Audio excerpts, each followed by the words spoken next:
Today we are going to do lesson 5.2, ratio tables from chapter 5.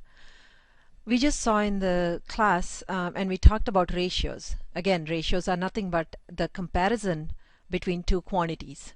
And today's lesson we are going to write this comparison, I should say, as a ratio table. Now, a ratio, as you know, looks like a fraction. So if I had a fraction of 4/3, I can also write it as 4/3 or as 4/3.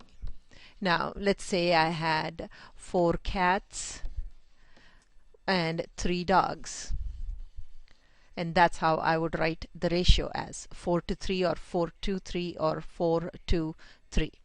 These are the 3 different ways, 1, 2 and 3 different ways to write it. Now I can also say this, instead of writing it as 4/3, I can also write it as 8/6. Do you see what I did?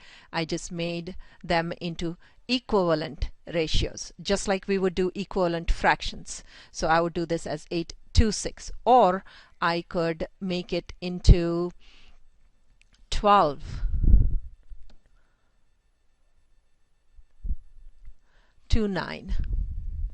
That also would be an equivalent ratio. Remember, if I simplify the 12/9, then I should get back to my original ratio of 4/3. That's why these are called equivalent ratios. Now the table that we put these ratios in is called a ratio table. That's all it means, a ratio table. Now let's go ahead and complete some ratio tables. In this case, you're going to find the missing values, and then we are going to write down the equivalent ratios. Okay, there are a couple of things I need you to remember. That if numbers are increasing, if numbers increase, then one of the two things is done. It's either addition or multiplication has been done. If the numbers decrease,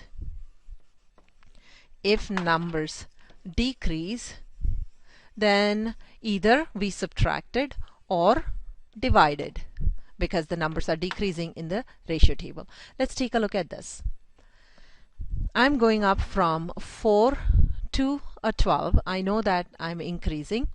You can do a couple of things. Here I'm going by 3 plus 3. So this would be plus 3 again, which would be a 9.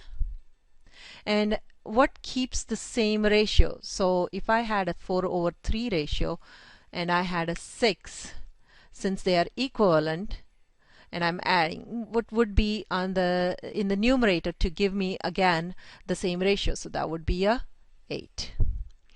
Or you could go ahead and say that since we multiplied the 3 and the 2, 3 times 2, so you could go ahead and do the same, 4 times 2 here, and then do 4 times 3, 12, and then 3 times 3, 9 there. So that's how we fill in that ratio table. Let's take a look at the other ratio table. I'm going to go ahead and erase this.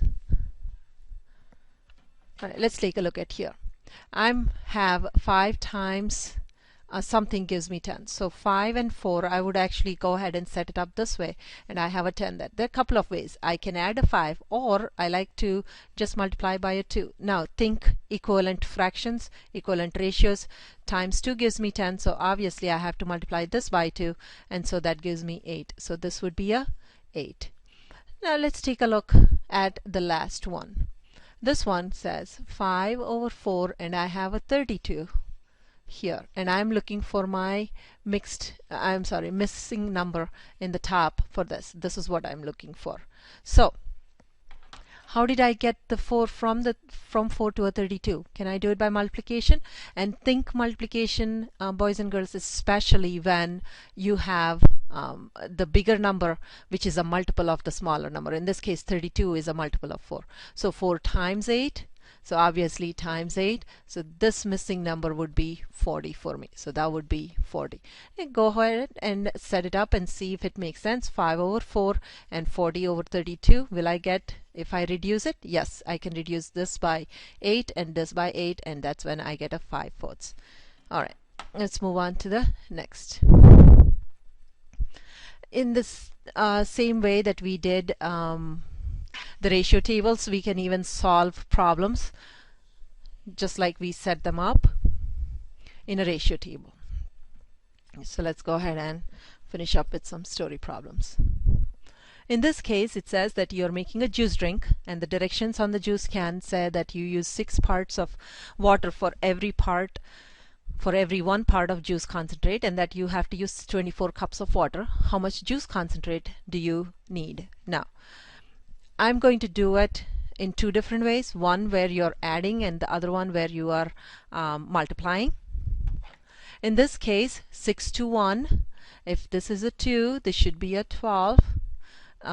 If this is a 3, this should be a 18, and if this is a 24, then that's a 4.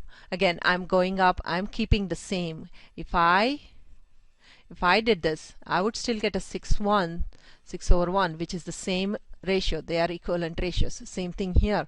This is a 6 over 1. This is the same equivalent ratio, and that's what we are looking for, equivalent ratios. So you would need 4 parts. So the answer is 4 parts of concentrate that we need. Now, the other way is to just multiply. I'm going to set it up 1 over 6, and then I know that this is 24.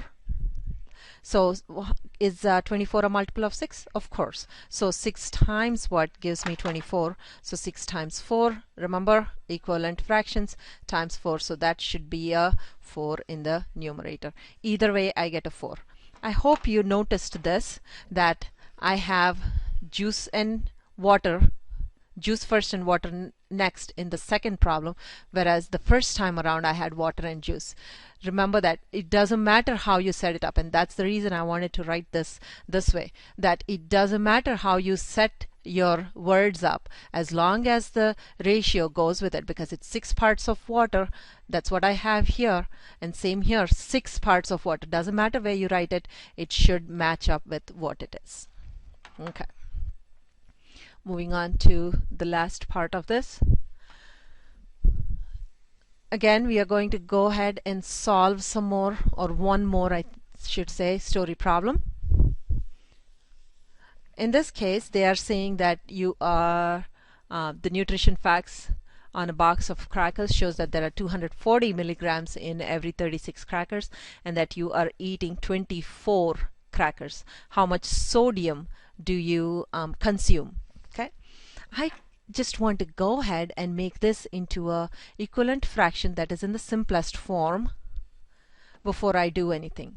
So this gives me, let me go ahead and think, what's the biggest number that goes? Yes, 6 goes into it, but I think 12 goes into it, and it's the biggest. So let me try. 12 goes 20 times and 12 goes 3 times. Yes, I think that's what I'm going to use. So now I have my 20 over 3. They asked me to find for 24 crackers. So see where the crackers are in the bottom, so the 24 goes here. So now my question is, what should I fill up in this box? What is my missing number there? All right, let's go ahead. 20 over 3, and then I have a 24. I'm just going to use the multiplication instead of addition, because remember, addition is nothing but multiplication is nothing but repeated addition. I want to make my life easy. I would go with the multiplication when I have a nice multiple that is right there looking at me. So 3 times 8, 20 times 8, and so that gives me 160. So I have 160 milligrams of sodium in 24 crackers. Go ahead and finish up the rest of the problems, and I'll see you next class.